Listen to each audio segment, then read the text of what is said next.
Lantern Cove is beautiful at night. A quiet nest of lights at the edge of the water that speaks of humanity and warmth without getting too big and gaudy. The Vinton Lighthouse has been part of Lantern Cove's appeal for many decades. The present Vinton Lighthouse is made of cast iron with a brick lining and stands 48 feet high. It was built in 1877 and was located approximately 500 feet east of where it now stands. Due to coastal erosion, by 1996 it was dangerously close to the edge of the cliff. It had to be moved in one piece to a new site across the road and taken out of commission. There are still tours held there every weekend and more often during the tourist season. It most definitely should not have a light shining at the top any longer. And yet, as our group of teens approaches tonight, it most definitely does. Not rotating, but pointing southward. Pointing, perhaps, at Lantern Cove itself, where you discovered a terrifying hole in the seafloor. As you drive up the hill towards the lighthouse, a person is illuminated in the beam of your headlights. Sitting on a camp chair outside of the door of the lighthouse is Ted Vinton, a sophomore at school. He's outside of all your social circles, but you think you've heard that he's on the wrestling team? He looks curious as the van drives up, but not especially surprised. He puts down the Mexican pizza he was eating and takes a sip of his Baja Blast as he waits for you to emerge from the van. What do you do? Atticus says, "Here for a family reunion?" as he puts his gloves on. As you step out, Ted's face sort of crinkles up with confusion, like, "Hey, what are you guys doing here tonight? It's a private party." "Ted, you should go home." Do you want to roll a provoke for that? Yeah. Okay. I would like to help by getting out and standing behind Atticus menacingly to, emphasize the point. Indeed. I rolled. I don't think I actually have provoke. Oh, I do have provoke at average. So +1 goes to fair. I rolled even. I don't think I actually have a fate point, but I could. Yeah, can I use a fate point to use Captain Vandalisms and make it a good? Yeah. Yeah, so I'll do that. Let's see how Ted rolls with his will.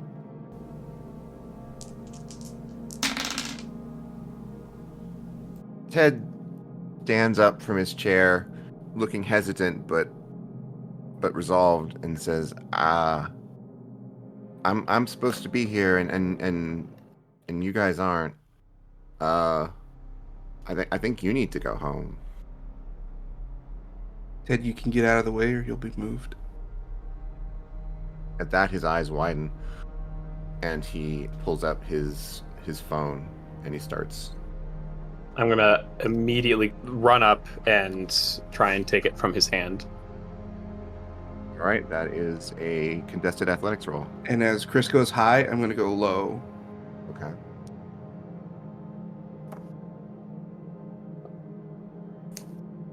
Fantastic.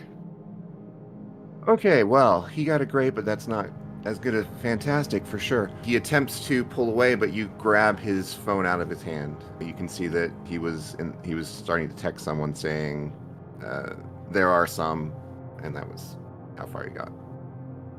I'm going to look back at Clark and say, "Hey, is there any rope in the van?" Get my backpack. I think I still have some from when we went hiking, right? Can you grab it for me, please? Yeah, I'm on it. I grabbed the rope from the back of the van and hand it to Chris. Yeah. I'm going to turn to Tom and kind of shake my head. We could have done this the easy way, but now I'm going to have to tie you up. Fuck, man, stop. What are you doing? Fuck. Clark, get my backpack. Yeah, sure. Can I roll rapport to see if... I'm not going to kill him. No, not that. I'm just going to gag him so he can't scream to the top of the lighthouse. Hold on, I've got a better idea then. Olive, do you still have the duct tape? Yeah, I definitely do. Toss it over. At this point, he starts screaming. Okay, I'm going to cover his mouth. And I hand Atticus the duct tape. Guys, I've got a feeling he might not be. I think he might just be a kid. Yeah, he is. Yeah, which is why he's getting tied up and not thrown into the lake. All right, you get the duct tape around his mouth, and he is struggling and trying to yell, but he is unable. There doesn't seem to be anyone else around. I'm going to take a peek upstairs and see what we're dealing with. We have any more trouble on the way while you all finish up here. What I can tell you from what we saw, if this is the same one of those events, there should be there was a certain set amount of points, right? In Gilman's house. I thought there was we found like a circle. Yeah. Yeah. I say it'll be just like the gym. There should be this many people in the circle. And there's a chance that it's a stupid high school party. So let's go figure that out. Okay. All right, who else is going to the lighthouse? Atticus is. Freya is. Yeah, Olive is going to kind of trail at the back to keep an eye on anything that might be coming along, but also be able to hear what happens as everyone goes in and up. You open the door to the lighthouse. It smells of wood varnish and old metal. It opens up into a room with a spiral stair going up, of course, as you would expect from a lighthouse. There's no one there in the room. If you proceed up the stairs, you find the light of the lighthouse at the top, and it's literally just a big Fresnel lens with a light behind it, set up to point to the south. I hand Atticus Tom's phone. You're better at this kind of stuff than I am. What can we get from his? Yeah. Let me do what I can. These are crafts, right? Usually, or is this investigation? If you're trying to get information off of his phone, it's investigation. Investigation. Okay. I turn to Freya and say, I actually think Freya's the best at this, and I would like to give her the help action. And by doing so, I do that by giving her, like, reminding her of the stuff we saw, of like the keywords, of all the like weird, and the points and everything, trying to figure out if we could see anything in there. And then I'm going to head back down to make sure that Tom hasn't just fucked off somewhere. Okay, I got a superb on that. You dig into his phone, and it is, for the most part, an ordinary teenager's phone. Talks with his friends a lot. He has a lot of contacts that are family, though, and he was about to text his uncle.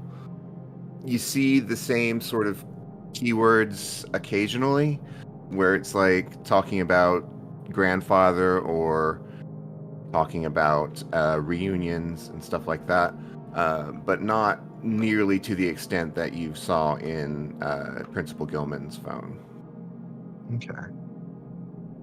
Is there anything for tonight that's talked about?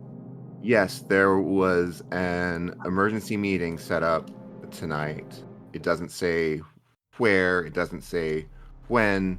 Apparently those are things that they were just supposed to know. But yes, emergency meeting tonight. But there's no one here. Where is the light? You said it's facing south, right? Into the cove? It's facing south into the cove, yeah. Directly at the hole in the cove that we found, as far as I can tell? There's a lot of trees between you and that, so it's hard to say. Okay. Clark is the only other person up here with me, right? No, I think everyone else is up there with you. Okay, cool. I'm gonna ask the group. Well, we can either leave the light and try to follow it, or we can smash the shit out of it and then go to the hole. Can I investigate the light? If there's anything, I don't know, mystical or whatever about it? If you want to make an investigation roll, you can. You don't see, just from looking, you don't see anything strange or mystical about it. Yeah. That's what I'm trying to investigate and see if I see any, if it got like a weird plus 2. Oh, it's a great. Yeah, with a grate, it's just a light. You know, if there's anything weird about it, it's that it's lit at all. Say we go ask Junior some questions.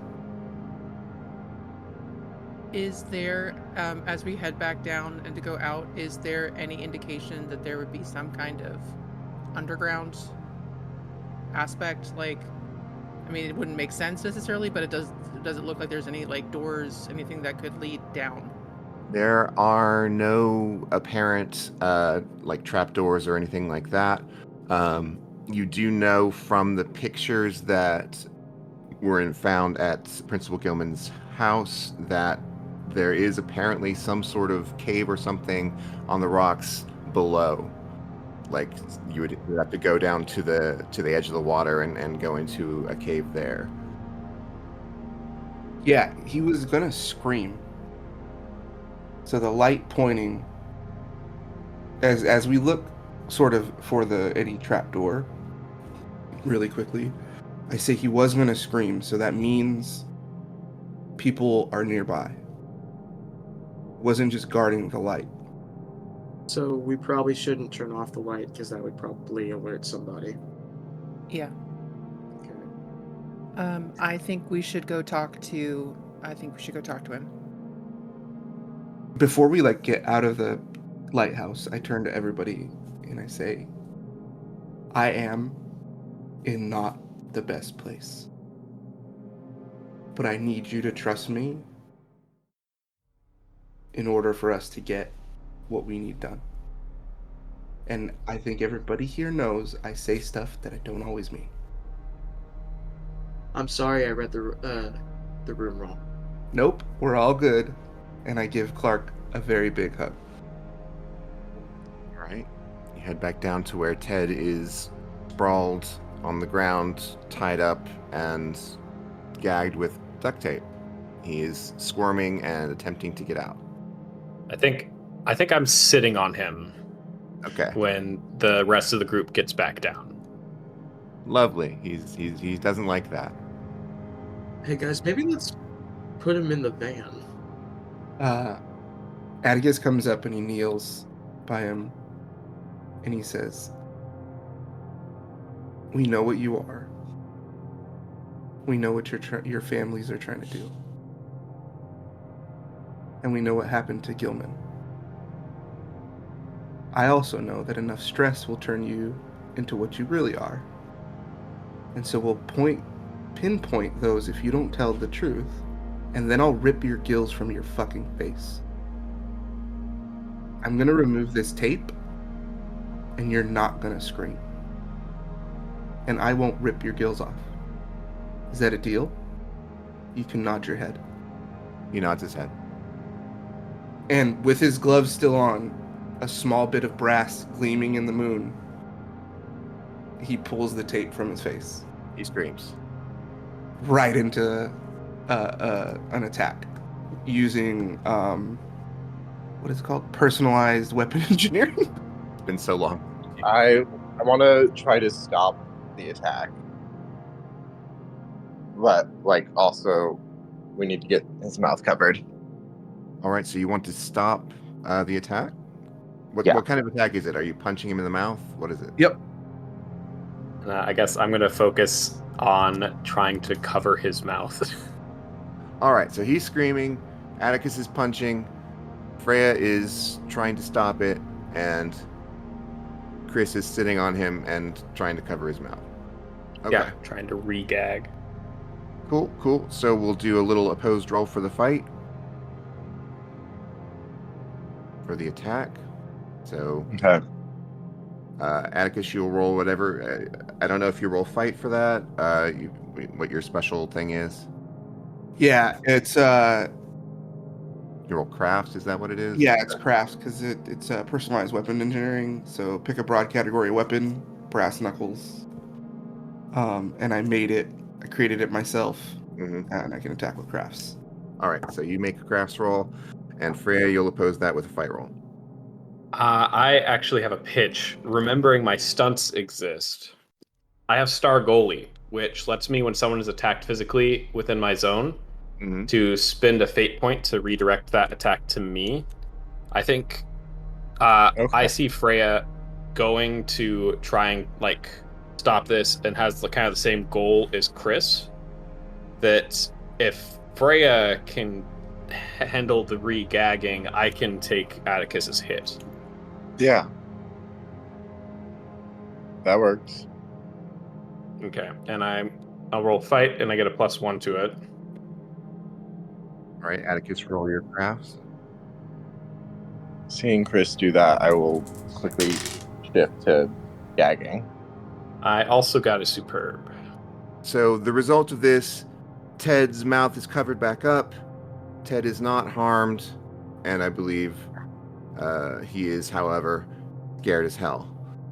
So you have succeeded in scaring the fuck out of him. Yeah. And proving that you will attack. Okay, so fun fact, advanced interrogation techniques don't work, so we're not gonna punch the fucking hostage, okay?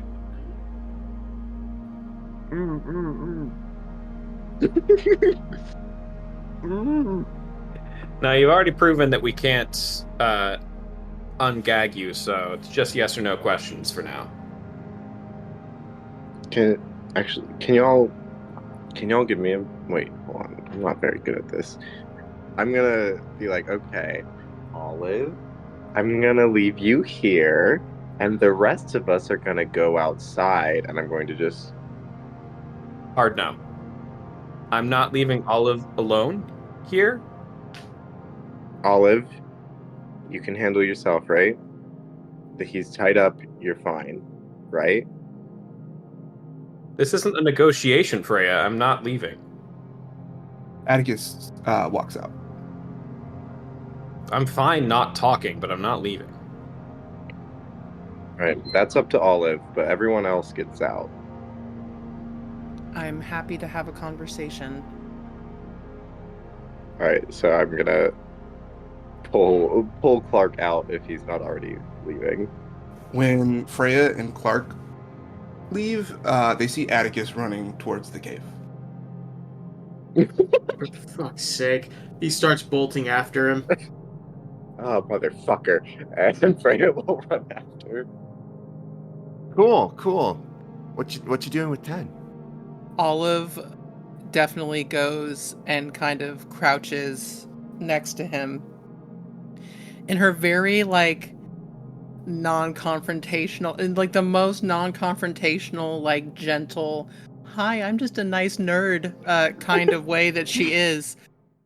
And she just says, hey, Ted, sorry about all this. I'm not removing the duct tape because you're going to do something that will make more people get hurt. Because of your family and a couple of other families here in this town, my friend Atticus's parents are dead. So we will ask you yes or no questions. You will nod. You will shake your head no. Whatever the answer is, I won't hurt you. Chris here, he won't hurt you. He doesn't want to hurt his lacrosse hands. We can't have that. So, are you going to cooperate, or are we going to leave you here tied up and duct taped in this lighthouse? He nods. Okay. Is that family reunion happening in the caves down below? He takes a moment, but then he eventually gives a tiny nod. Awesome. Is the family there? Are there more than 10 people at this reunion? He looks like he's trying to figure out how to answer that. It's nod. If it's more than 10, just nod. Or if it's less, shake your head. He might not know. He wasn't stuck out here because he's in the know. Well, no harm in asking. If you don't know, you can also shake your head. That's fine. He shakes his head. Okay. Do you know what's going on down there? Shakes his head. Okay. So you're not helpful. Good to know. He looks scared. Yeah. Yeah, she knows. Friendly nerd. Listen. She reaches over, pats his cheek. It's going to be safer for you to stay here, tied up and bound. I'm going to tell you that right now. Okay? You nod. Hell, if you're still here when we get back, we might let you go. He nods emphatically. You're not getting your phone back. Thanks. And just gets up, looks at Chris, and I get why you guys did that with Atticus. That was the wrong way to handle that. We need to go figure out what's going on. And she just walks out. Yeah, I'm going to look over the knots and make sure in his previous wriggling that they're still secure and good. Maybe find a tie down in the back of the car here to really get him secure before I rejoin the rest of the group. All right, go ahead and make a crafts roll to get him all nice and secure. Yeah, craft's not my strength, it turns out. Good luck. I'm just cosplaying as Atticus. The crafty folks are not here right now. Terrible. You think it's nice and tight. Cool. Looks good to me. Okay, so you're heading down the coast to the... Where the fuck did they... Oh, God damn it. What did you think was going to happen? Yeah. That they would wait calmly out here. That we would make decisions as a group like we've argued about 5 times now. Yeah, and then Atticus asked us to trust him, and then we immediately didn't trust, I can't say, he asked for trust, and trust was not given. So... When did he ask for trust? He was literally saying that. He said, I know I'm not okay, I need you to trust me. And then he went to do his thing, and While I was in the van? Were you in the van? I don't know anymore. But basically he just said, hey, trust, I'm going to do something, trust me, and then... Doesn't matter now, because we're fucked, so let's go. I'm sorry I wasn't there for what was surely an eloquent speech. Hey, Chris. Unnecessary. You're right. I'm sorry. All right, you head down the coast behind the others. Meanwhile, we'll go over to the being we have come to call Sophie Gus. Has moved their body through a pathway not accessible to 4-dimensional beings such as humans, and brought themselves to a dark examination room. The lights turn on when they appear, triggered by motion sensors. On the exam table lays a body, burned and charred. Atticus would recognize the remains of his deceased stepfather, but Sophie Gus has no such frame of reference. They see merely a dead human burned by fire.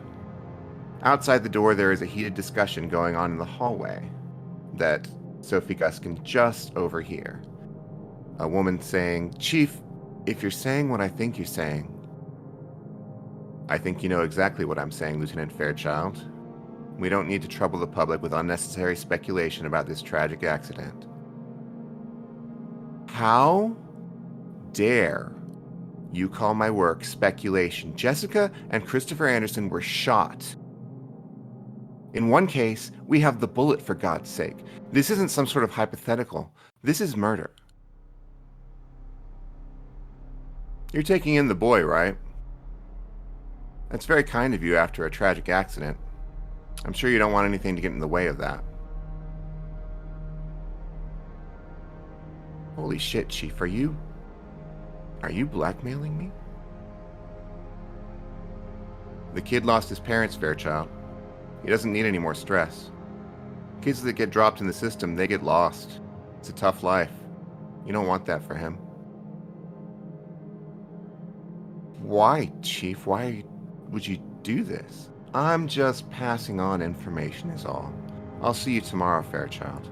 I look forward to reading your report. And then a few seconds later, the door opens. And Clark's mom walks into the room and sees you. And she jumps. What are you doing here? You're Clark's friend. How did you... We kind of look all around us, not really understanding, and then realize, oh, this body. What? I apologize. I didn't catch that. What are you doing in here? How did you get in here? We walked here. You didn't walk here. I was outside the door. We are having a hard time expressing that. We can't explain that to you, but also have to explain that to you. We are here to see the body. I know that seems off-putting to ask. You know it's hard to focus on the rules of this place when we're all so close, right? How do you focus on the rules? I apologize. You shouldn't be here. I shouldn't be here. This is an official police investigation. You shouldn't be here. We too would like to investigate. How do you do this? Day in and day out. Your cycles, so much around you, you take in and you expand upon it. Look, kid, I don't know what you're on, but you've chosen the wrong place to take it. I'm gonna guide you out, and we'll call your parents, all right? You know, that seems like what you need to be doing right now. Yeah, it is. And so she comes and takes your arm and starts trying to lead you out of the room. I must tell you, it is so very frustrating being like this. I realize that, I think we realize Gus has to let her move him, and then we start to move. She pulls you out into the hallway. Fortunately, it is late at night, so it is not super full here. And she guides you down the hallway. She passes by someone at a desk and just gives them a look don't ask, and takes you outside. I think definitely that is was Sophie Gus's drawn to this.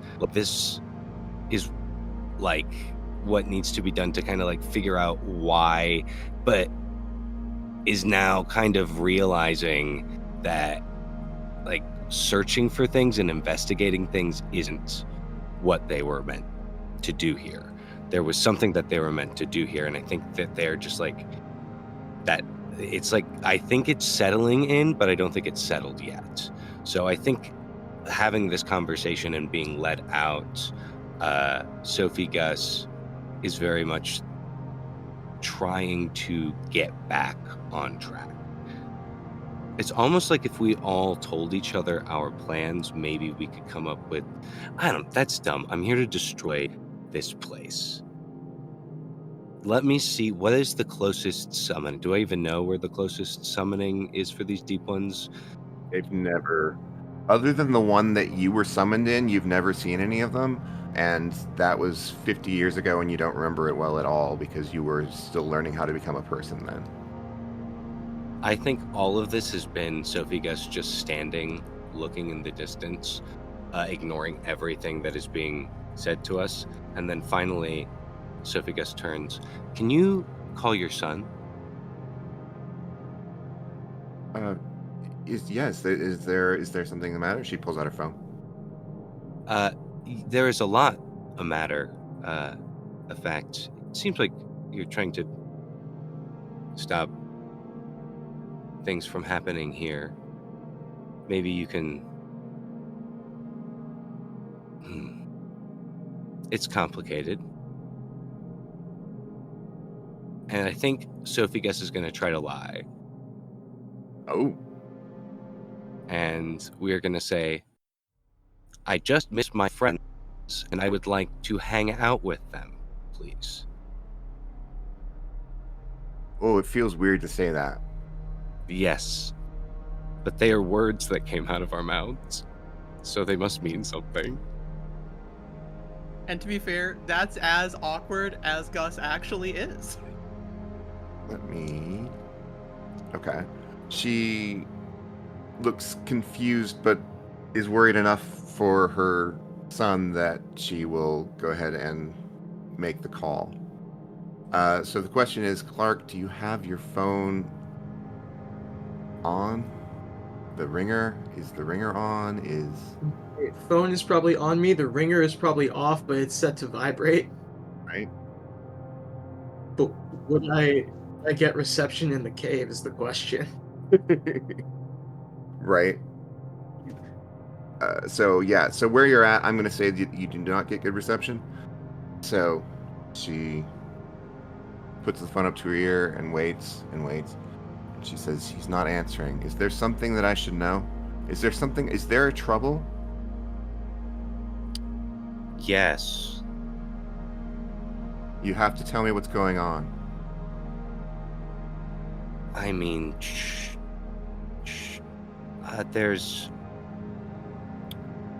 I'm trying to destroy your universe because it's honestly too vast and consuming quite everything. We are trapped in this body that was your friend's. We don't need to tell you everything.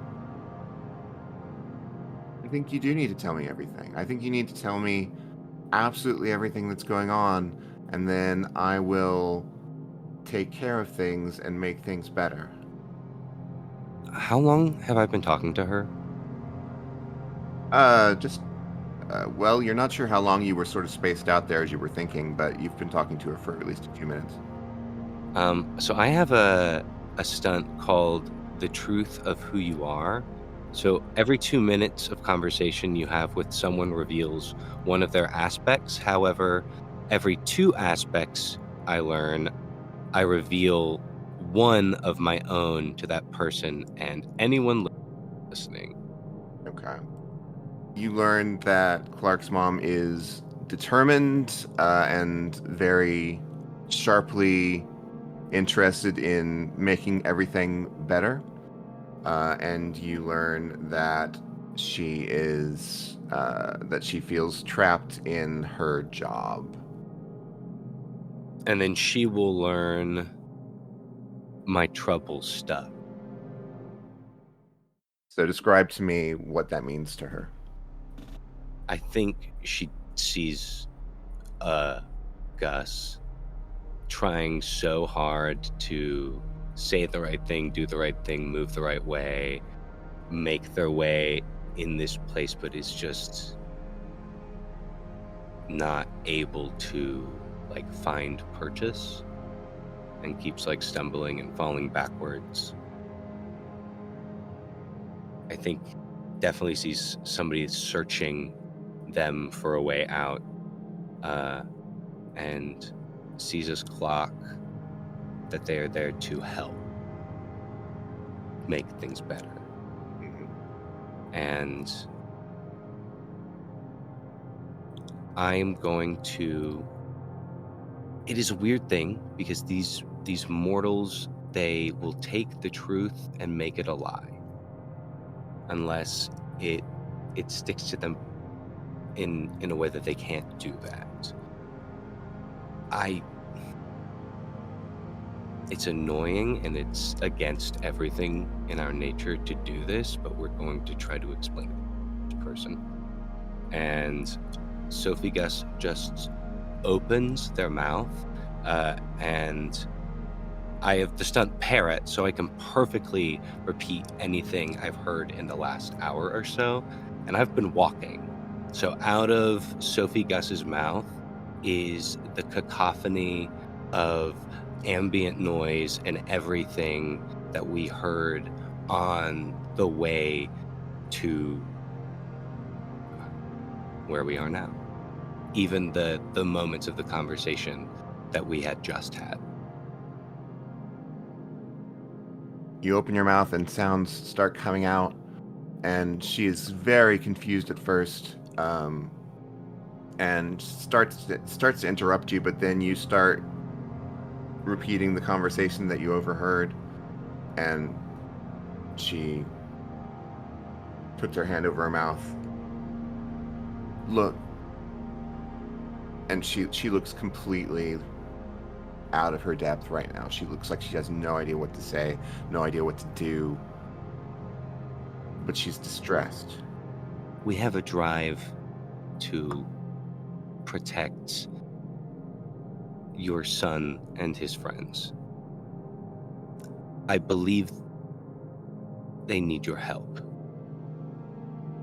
He didn't answer. What? Can you find your son? Where is he? Where are they? We do not know. Kid, you got to give me more than this. I can't help if you don't give me information. We know they confide in Gus's older parental figure. Do you know of them? Your older parental figure? Oh. I think Sophie Gus takes out Gus's phone. Okay. And hands it to Clark Swan. We believe most of the information on this boy should be in here. She looks suspicious and then opens it up. And I'm going to roll an investigation roll for her. She is very good at investigation. This was a terrible idea. She's going to learn all of our secrets. Everything will be fine. Okay, so she gets a superb on that roll. She gets into the WhatsApp.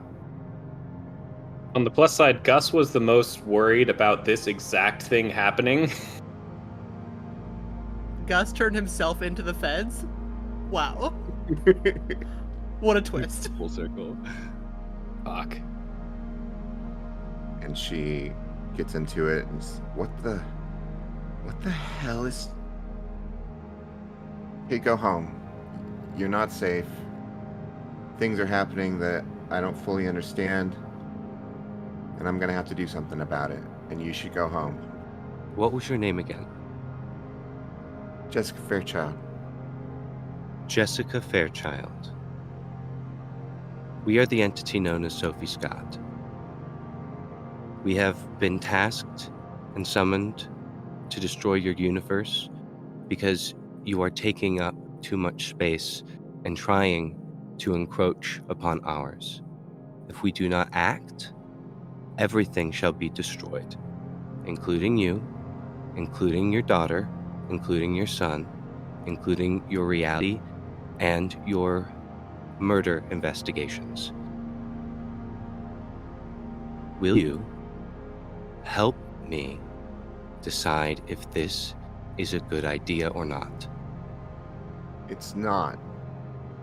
You seem to want to help to do good things, and we are now in a position that we do not fully understand what you call good and what you call evil. All right, destroying the universe is evil. Got it? If your universe is not destroyed, our universe will be destroyed. Look, isn't there a way around that? Isn't there anything else you can do? Have you tried anything other than plan fucking A? It is futile, other plans. What makes you think that? How do you know that they're futile until you've tried them? We have tried them, just not in the sense that you have tried them, or are able to try them. The fuck does that mean? What are you on? It is confusing. I am not, well, I guess, a human being. She's still looking through the phone as she talks to you. You, if you do not mind, you are here to help. Yes. I'm here to make things better. What can I do to make things better? And by better, I assure you, I do not mean the world coming to an end. Well, you're getting very loud, so I only assume that means that we have offended you in some way, and we apologize. We are still trying to get a grasp of this, but we are also a guardian. We also want to make things better. We can only see now that making things better for us and everything else is to stop you. This boy put us inside of him so that I would, and I am wildly angry about this, may learn a lesson. I have nothing but time. We have nothing but time until this universe is destroyed. So I might as well learn while I'm here. All right. Okay. So you need to learn. What do you need to learn, kid? Or whatever you are. Tell me what you need to learn and I'll help. Why you are worth saving. Have you seen Breaking Bad? The spin-off of The Littlest House on the Hill? We have seen all of your human television. All of it. That's impressive. Breaking Bad is such a work of art that starts from such unassuming places and goes into the depths of human emotion. And if we were destroyed, there would be nothing like that ever again. What a narrow-sighted viewpoint. No, not at all. We are capable of so much. We are not just who we are. We are also what we can become and what we can create. And to snuff that out is monstrous. It is to deprive reality of greatness. You can give me a report roll. Ooh. Sure, I'll give you a rapport roll. Look at me. I'm the DM now. Yes. Her rapport is good, so let's see. Oh, that's a good roll. Superb.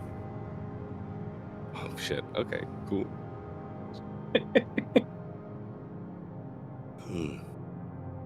Still, is it worth the destruction of everyone and everything else? I don't think you can measure those things against each other. I think that a terrible tragedy is still a terrible tragedy, even if something good comes of it. I don't think you can put those things on a scale. I agree. We agree. Which is why we need changing. Otherwise, the terrible tragedy will be the one of your destruction. All right.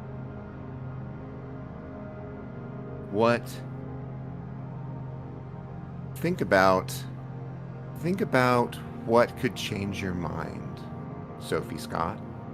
You said your name was? Think about what could change your mind. What would that be? You're here to change your mind. I think that's why you're here right now.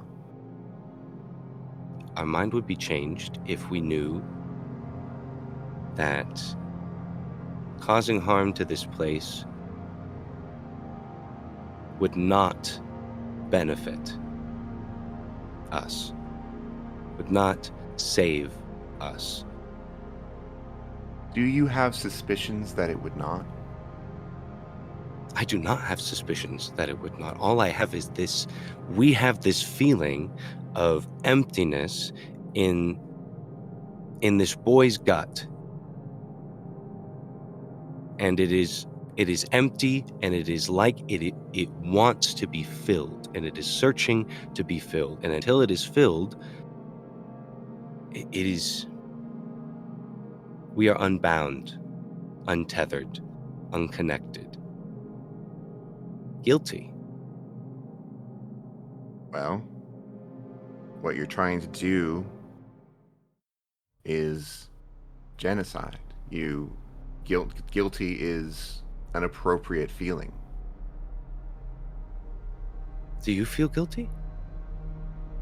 I am not here to destroy anyone. I just want to live, and I will help you if I can. If I can't, then I'm sorry. But if I can, I will. But I don't feel guilt if I'm not able to. I'm lying. I would totally feel guilt about that. I shouldn't feel guilt if I'm not able to. Because my actions are not committing genocide. Does that make sense to you? We understand how it makes sense to you. That is not answering my question. It is helpful. You are helping. Good. We would like you to come with us. Where are you going? We believe we must meet your son and his friends. You said you didn't know where they are. Well, you have a vehicle, correct? Yeah? I believe it might be easier to find them with one of those. Do you have any clues about where to go? I mean, it's not a big town, but there's still... Is there anything in that device? I mean, the phone. I know it's a phone. We know it's a phone. That's good. It's good that you know that. And she looks through, and you guys didn't really... We never said anything about where we're going. Yeah, say anything about where you're going, so she doesn't have any clues there. She does have the information that you discovered from the principal's house. She's a detective. I'll give her help to investigate. She just needs to send a message to the group. You can't investigate when there's no clues. There are so many clues. There's clues all over the town, man. Fingerprints, dirt tracks, fiber. Okay, raw dog. We'll find them in 3 to 4 months. All right, so she will in fact send a message through the WhatsApp, but we are going to move the camera away and focus back, going down south to the Vinton Lighthouse, down below there, where Atticus is leading the way to a cave. And you find that cave, Atticus. It is down in a place that you wouldn't, like, tourists wouldn't go here because the rocks are difficult, and you can tell that this is when high tide comes, this will be below the water. But you do find a sea cave that smells of rotten fish. And in fact, there are a few rotten fish laying around. So this is like a rocky shore too, right? Yes. Atticus waits, I don't know, maybe like 30 feet from the cave entrance, far enough away that he feels like he won't be heard approaching, and then he just gets like a good baseball-sized rock and waits for everybody else to catch up. Okay. It doesn't take long for Clark and Freya to reach you, since they saw you running off. Chris and Olive will be by soon. They're in the cave. You just, as they come up, you just hear Clark give you like a stage whisper. Hey, Brooklyn, shouldn't we have waited for the rest? What do you think I'm doing? Are we in? Are we fighting the fish? No, I'll give you that. But we still should. They don't know that They're gonna figure it out. I figured it out as soon as he screamed. Remember when I said trust me? I do trust you. But remember when we said that we talk with everybody about what we're gonna do? I know, and I'm waiting for them. And we'll talk right here when we figure out what we're gonna do. But they're in the cave. Just he gives up a sigh. Just, all right. And then I just wait as long as it takes for them to, however that was like, I don't know, 5 minutes or whatever, right? Yeah, it's a few minutes. So you wait a few minutes, and then Chris and Olive, you make it down, and you see them waiting. The moment he screamed, I knew he was in the cave. I wasn't going to try to kill him. I was just going to try to knock him out. I didn't think you were going to try to kill him, but just knocking him out was not the necessary response to that. Sure. You can feel that way. What are we going to do about the people trying to end the world? We're not people, to be clear. The fish parading as people. Okay. You're... Also, to be clear, the people that committed murder and killed my mom tonight. Do we know that from where we are, can we tell that there's something happening in there? No. The noise of the sea is too much for you to hear anything from in there, if there is anything happening. Okay. It is a safe assumption that there's somebody in there. The quickest way, and I don't even know if it's quick, but it seems like a good thing to do would be to trap them in there.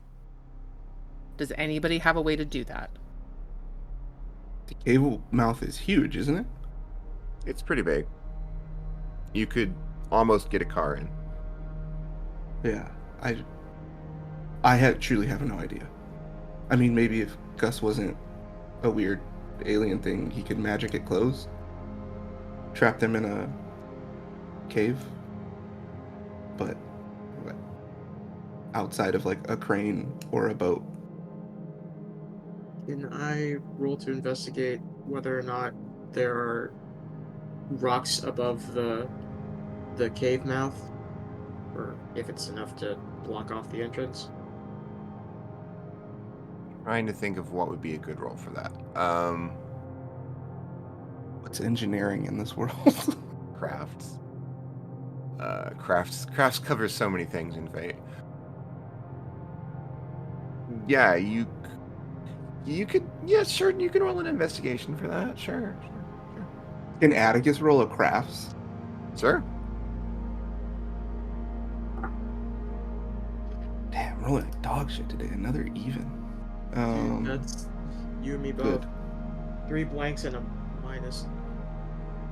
Look, I only got an okay in physics, but I think we'd need about 4 sticks of dynamite to collapse that cave wall. If this is below the sea level when the high tide is in, those rocks in this face see movement every day and have settled I don't think there's anything that's going to do it. I understand what you guys are saying, and you guys can choose what you want to do. I'm going in that cave. Because this is more than the group. This is about my life and my family.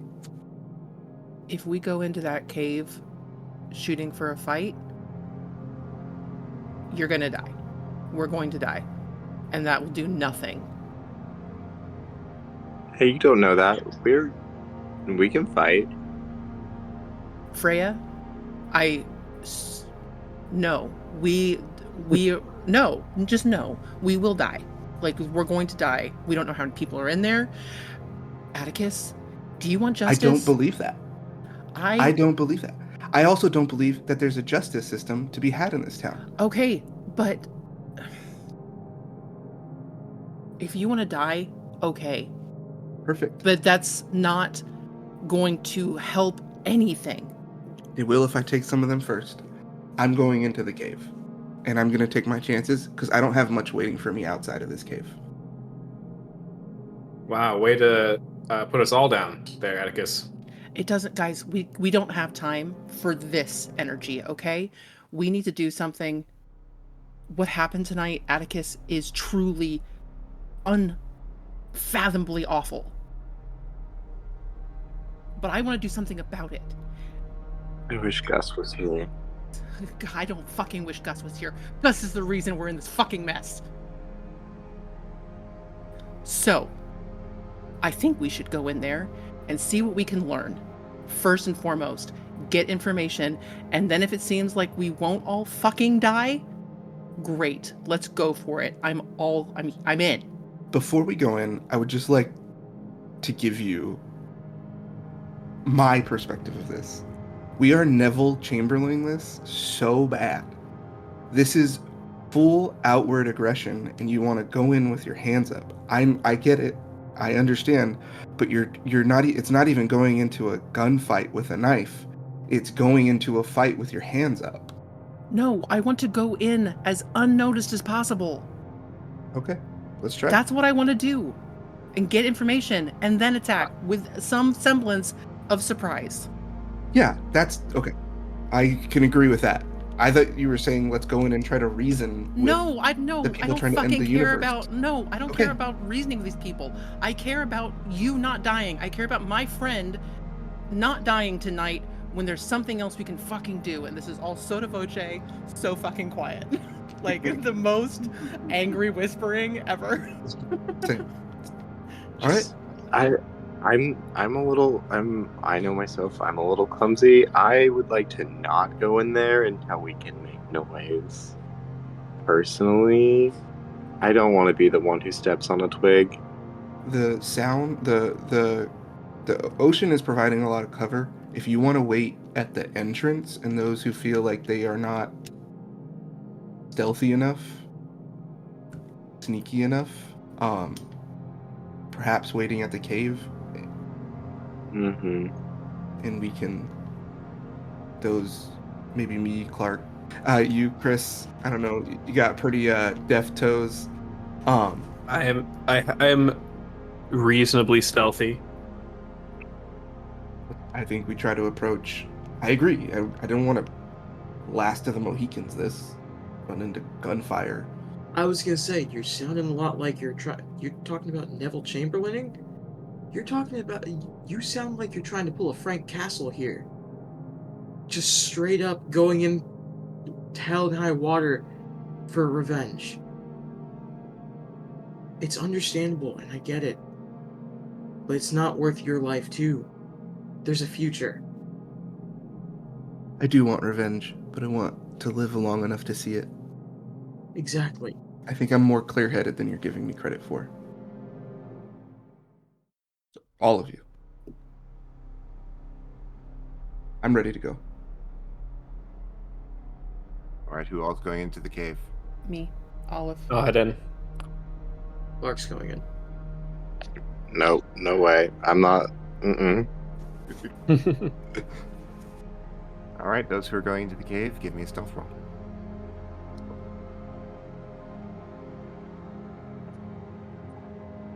Fucking die. Oh, fuck yeah. My first, really good roll of the game. Actually, no, I was thinking it would be burglary. I am not stealthy, so I'll wait at the front of the cave. I got a superb. I got a great. I got an average. Oh, Spidey, no! Arachna The guy! dice! It's either the dice or it's just me. Actually, it's just me. So the three of you go in, Atticus, Olive, and Clark. As was mentioned, the ocean is giving plenty of covering noise. You have to get your feet wet to go through, so you're sloshing a little bit. It's that wet sock sound again.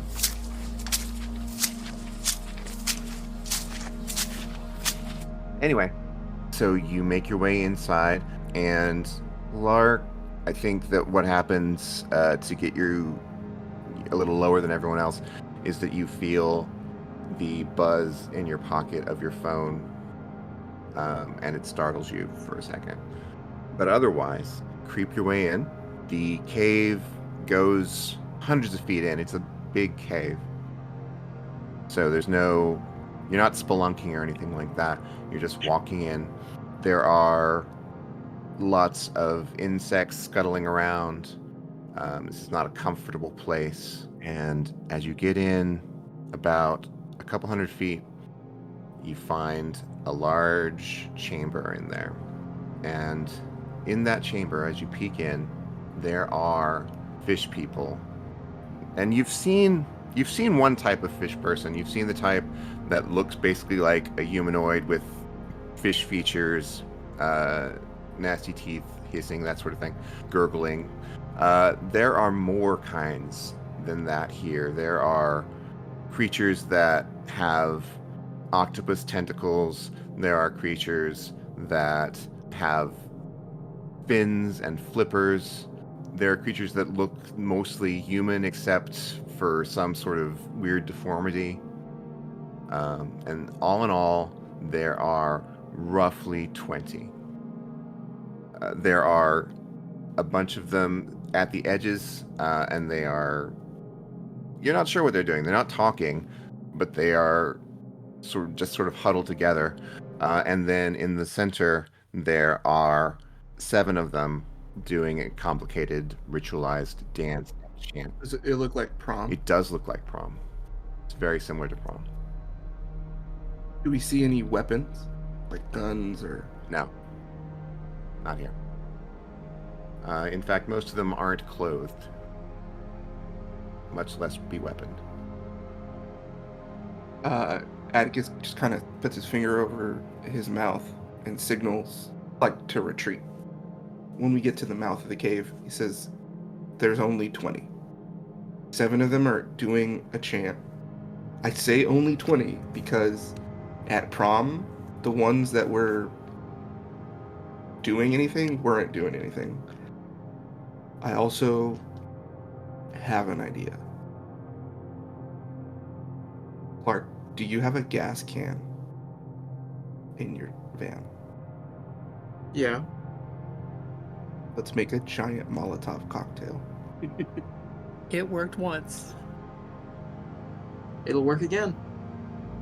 Sure, why not? Panic is our best friend. We create panic, separate them, and it was pretty easy to take them down. They're not very sturdy. I would be very careful with the octopus people, but at least the Octopus people? Oh, yeah, there are octopus people now.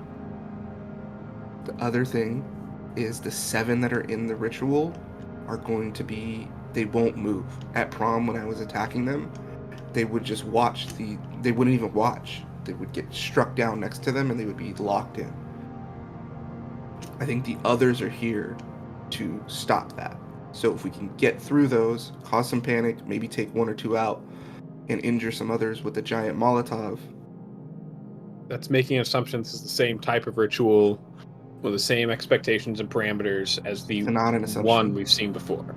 It's a hypothetical based on evidence that we received tonight. That's an assumption. It's the same ritual that was showed all over. Okay, we're getting pedantic. Either way, something is being done. Clark, if we make this, can you have... I think you probably have the I'll best fling shot it of in. all of us. Okay. I say we fling it towards whatever's happening with those 7. Big blast radius, and then whoever can be out here to pick off anybody who runs out. Yeah. Just grab tire irons, whatever we can. And he hands Olive his tiny knife. No problem. Little knife. Clark is going to use his webs to try and take one of like the baseball-sized stones that are outside and like make a bit of a sling with it. Can I roll a crafts to make that giant Molotov? Go for it. So that is...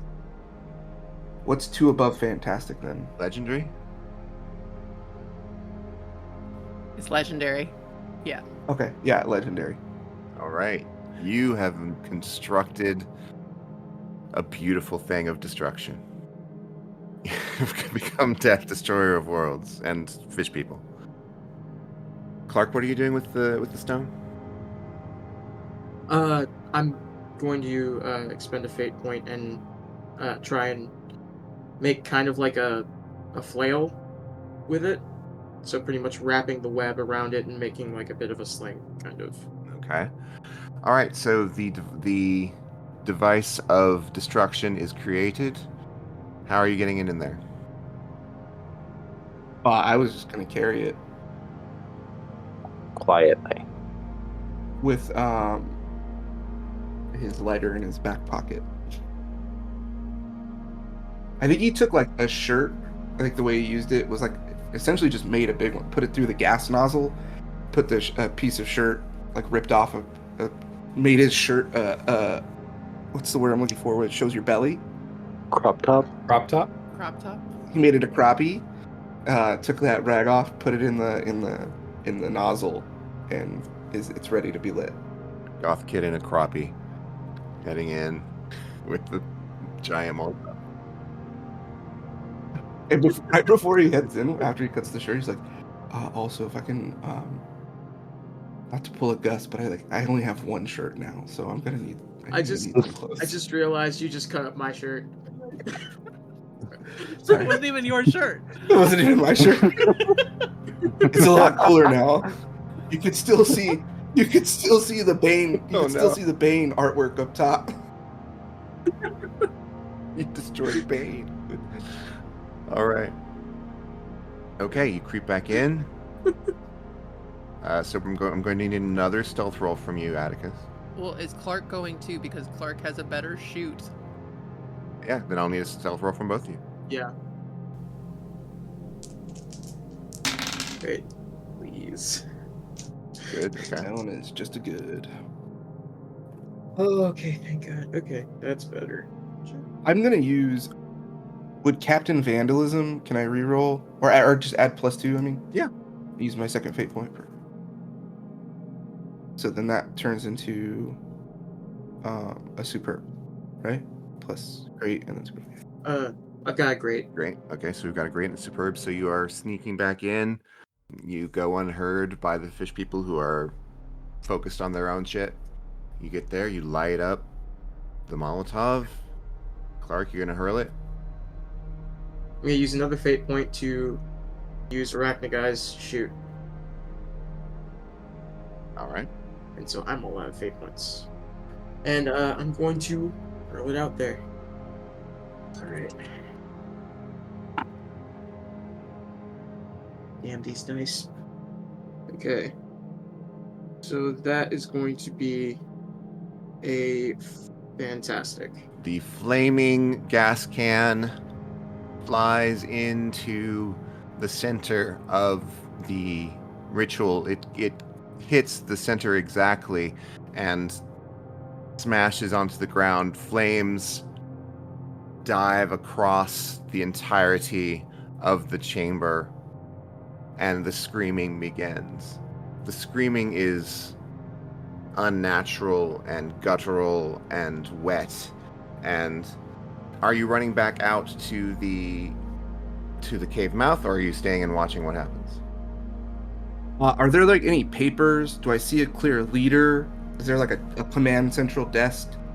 There is no desk, there are no papers. If there is a leader, it's probably the one in the middle of the ritual who just got hit by gasoline. I wait there to watch. I'll wait with him. All right. Also, I just love the visual of just like what the. It smacks him in the head. So, these beings are all on fire, and they are all panicking and fleeing as best they can. Some of them are not going to make it even to you because they are on fire and dying. Others are merely on fire and will attempt to run out past you, not even noticing you if you don't do something. Yeah, Atticus. Anybody the first two, he takes those 2 rocks and start throwing them as hard as he can, like a baseball pitch, at these fish people. When they're still far away, and then if they get to us, he just starts decking them. Most of them are dead before they get to you. A couple of them reach you, and Atticus, the fire is very difficult for you. There's justice to it, for sure, but also it's triggering as hell. You roll will. Yes, absolutely.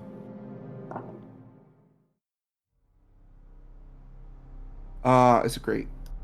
Okay. So you are able to handle yourself despite the difficulty, but know that is going on inside of you. Yeah, I think what Clark would see is, I think to this point, Atticus has been very quiet, or not quiet, but like has been more cerebral and been very like almost oddly like you would think there would be more emotion, and then like the giant Molotov goes off, and then the emotions break. And then he's like fighting through tears, and he's like screaming as he's like pummeling these fish people that are falling down. And it's probably through pain as the gasoline that is not going out is burning his hands and arms, and it's the pain of the internal emotional turmoil of the guilt, and it's the pain of his mom being the last person he loved, and truly like as difficult as they had a relationship, he felt like it was his last tangential connection to his dad. And so now he feels like his dad is really and forever fully gone. And as he sits here and executes these fish, there's just a true catharsis of just tears and wailing and screaming. They all die, Atticus. Every last one of them. They die in pain, they die in fear, they die not knowing why. And it's because of you. Is the fire still going? Yes. I grab onto Atticus. Hey man, we gotta get out of here. Yeah, It's gonna be okay. the tide's coming. Let's go. Let's go. And we will get out of there. Visually, do they also turn back into people like Principal Gilman after they die? They do. They do. That's going to be fun for the police in the morning. Who do we see any notable, like the mayor or anybody else that's like a public profile? We would be like, holy shit, that's Yeah, which family did we kill just now? This was the Vintons, and it's hard to tell through the flames and such. But you're pretty sure that you see some people that you recognize from government. No one that you would know by name, except Roger Vinton, the head of the fire department. Was he there at the fire, and then was he one of the guys who talked to Atticus? He was. Wasn't he the guy that apologized to him? Mm-hmm. Once everybody gets out, Olive is going to see Atticus's burned hands and arms, and is going to, I think, in her mad dash to like gather random shit. She's like, I never know what we're gonna have, so I think she's gonna have some kind of like some med kit or something, like a salve or anything, just something to help, just quietly putting something on the burns to try to start that process. As Olive is cleaning that up, Atticus says, we have 2 more locations to get to. Do we get any information? There was nothing there. No papers. We know they're working to open the hole. That's we got the information tonight. They were doing the same ritual. The plot's already laid out. At that point, you all get a message on WhatsApp. Little buzz. Uh-huh. Clark looks at his phone. Shit, I missed a call from my mom. The WhatsApp is from Gus's WhatsApp. It says, "This is Clark's mom. We need to talk." And that's where we'll end today's episode. Thank you all. Clark goes pale. Oh, I'm in so much trouble. I'm gonna be grounded.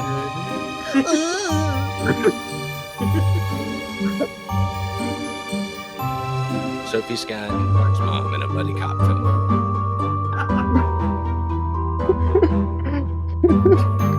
Good cop, ethereal cop. Truly, just Sophie Scott in Gus's body trying to navigate human world and interaction is its own one-shot campaign.